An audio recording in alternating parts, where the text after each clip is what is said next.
afternoon, kiddos. This is old Grammy Kate reading chapter 14 of The Enormous Egg.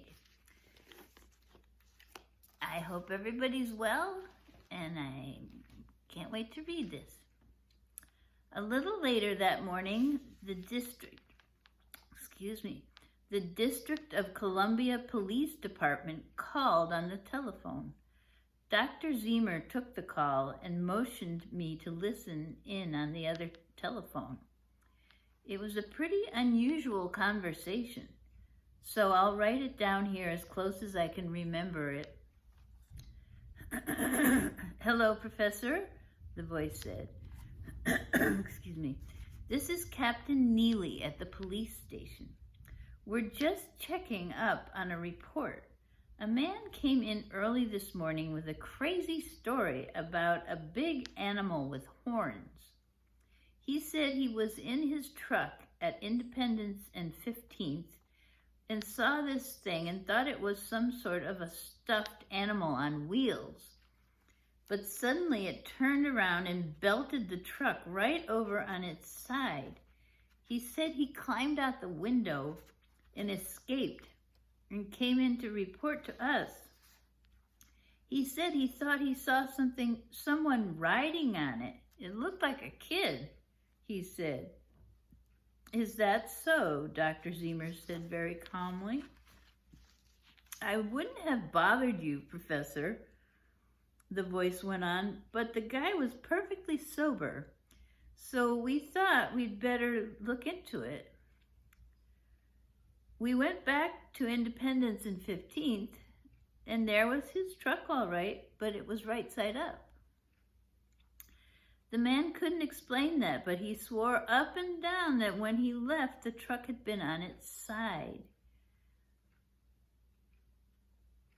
I was just going to take the guy back to the station for observation when one of the men found a track over in the dirt near the sidewalk.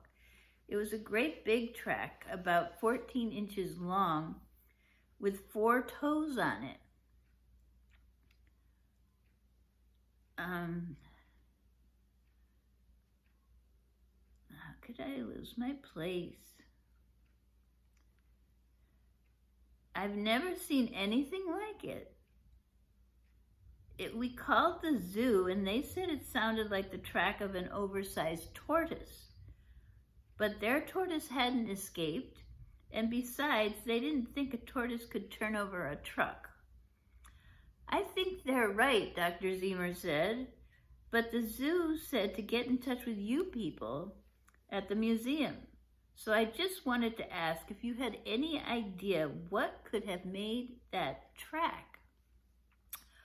Why, yes, I have a pretty good idea, Captain, Dr. Zemer said. I'm fairly certain that it was made by a triceratops.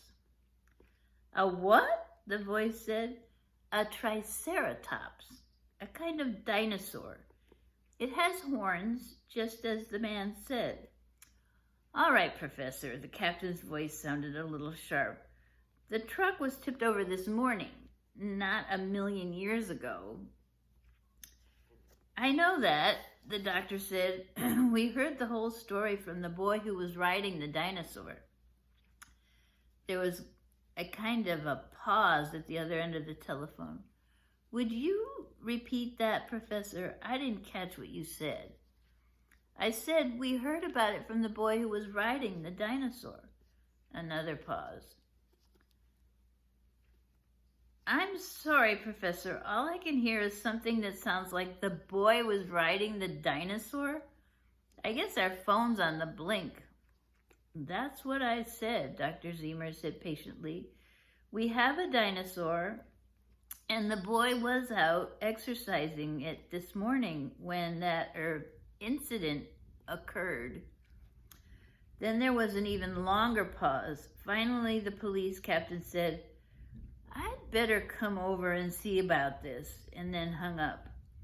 Later on, the police captain came in. He was a tall man, and he had a big chin and looked very serious.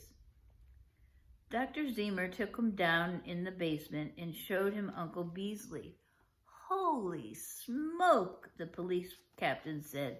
How long have you had this thing here? Almost 3 weeks, Dr. Zemer told him. You mean to say you've been letting him out every day, every morning, all this time? Why, that's dangerous. We can't allow a thing like this to wander around the public streets.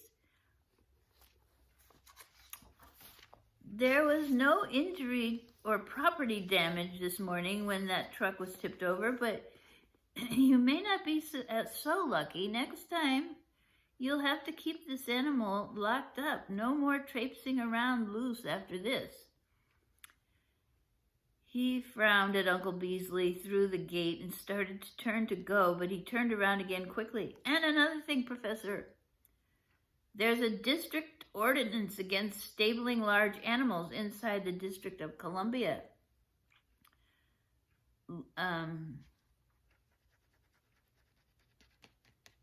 Limits except in designated areas. Inside District of Columbia limits, except in designated areas. He took out a booklet and thumbed through it.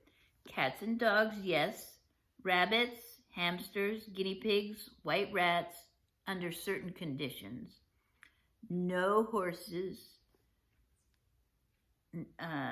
cows, sheep, goats, animals such as bear, leopard, raccoon, or ape, the young of such animals, either caged or free, no reptiles, doesn't even mention dinosaurs. Professor, I'm sorry, I'll give you 24 hours to clear him out of here. That's the best I can do for you. He wrote something in his notebook and snapped it shut, as if there was no use saying anything more about it. Then we walked out of the building. Nate, Dr. Zemer said, what do we do now? He rubbed his chin for a while. I guess our best bet is the zoo. What do you say? I said I guess that was all right with me if they would take good care of Uncle Beasley. Oh, I'm sure they would, the doctor said. He'd be their only dinosaur. And here is the policeman, Nate, and Dr. Zemer. And the policeman looks like he's about to write a ticket, but he's thumbing through his law book about animals.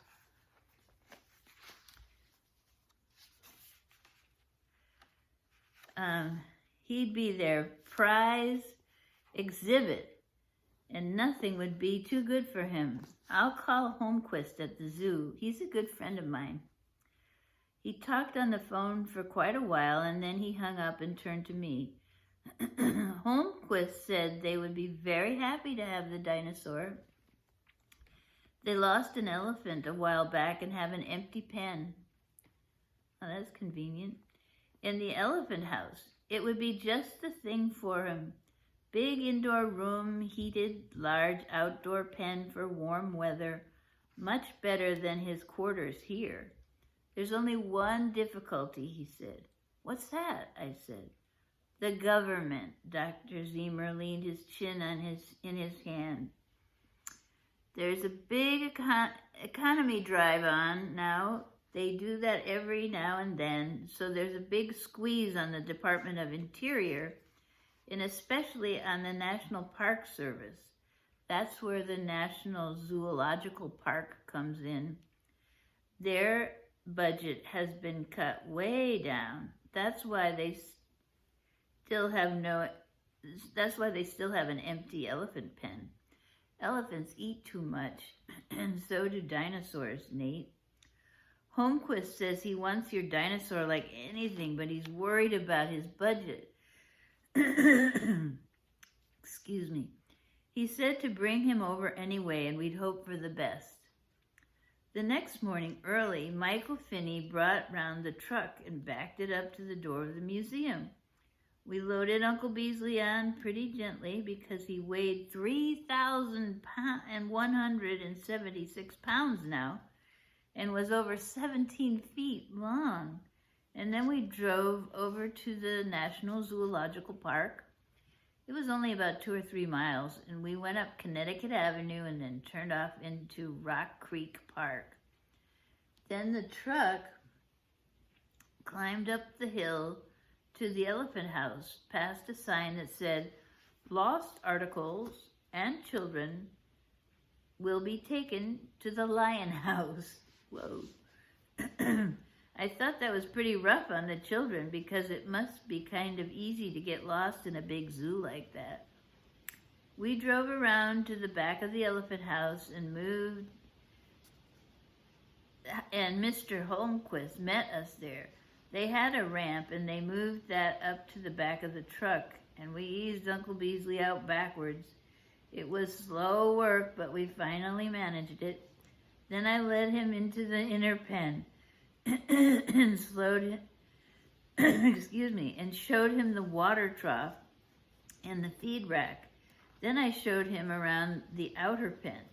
From his pen, he could see the hippopotamuses and the giraffes, so he wouldn't be too lonely.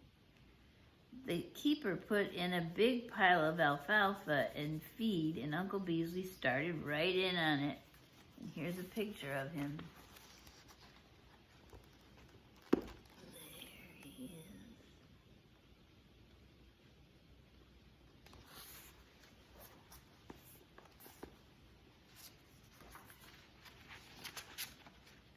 We'll come up every day and measure and weigh him, Dr. Zemer said. Then we thanked Mr. Holmquist and drove away in the truck. So far, so good, the doctor said. Now we'll wait and see what Congress does when they hear about it. I think it was about 3 days later that Mr. Holmquist called the museum and told us that a congressional committee was coming out to the zoo to look into the question of the dinosaur. You better come right over to answer questions about your animal, he suggested. Uncle Beasley was in fine shape when we got there. He put on a lot more weight as usual and was rubbing his shoulder against the bars in a very comfortable way. Dr. Zemer nudged me and pointed to a group of 4 men that had just walked in. They took a quick look around the room and walked right over toward the dinosaur cage. "This must be the one over here," one of the men said. He had a bald head and smoked a cigar. The other men gathered around and stared at Uncle Beasley. That is thunder that you're hearing, and it's raining. I bet it isn't when you're listening to this, but maybe it is. All right.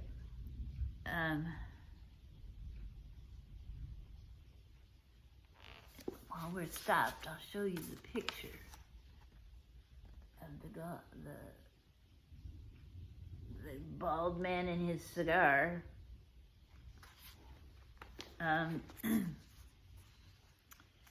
So a keeper came along and tossed in 3 bags of alfalfa and a bag of grain into the hopper. "How long does he take to eat that feed?" the man with the cigar said. "Oh, he finishes all that up in half an hour," the keeper said. "He's got a real appetite, that boy. He takes 8 sacks of alfalfa and 200 pounds of grain every day. It does your heart good just to watch him eat." "Did you hear that, Ed?" the man with the cigar said. "That's where the money goes." "What do they call that kind of animal anyway?" another of the men said. Dr. Zemer stepped forward. "That's a triceratops, gentlemen," he told them. "I've never seen anything like that around here anywhere," another man said. "Where'd he come from?" "From the town of Freedom, New Hampshire," Dr. Zemer told them. "This boy here raised him from the time he was hatched." "Kinda ugly brute, isn't he?" the man said. "Is there any particular reason for keeping him here at the taxpayer's expense?" "Well, he's the only animal of his kind in the world. As far as we know," Dr. Zemer said, "we think it's very important that scientists be able to study such a rare specimen as this. It's a wonderful thing for Americans to have a live Triceratops right here in the National Zoo. I don't know about that, the man with the cigar said. It's time that people learned that the United States government isn't going to pay for every fool notion that turns up. He pointed his cigar at Dr. Zemer and me. I'd like you two to come to the Senate office building tomorrow at 11 a.m. I want to look into this little matter with your dinosaur.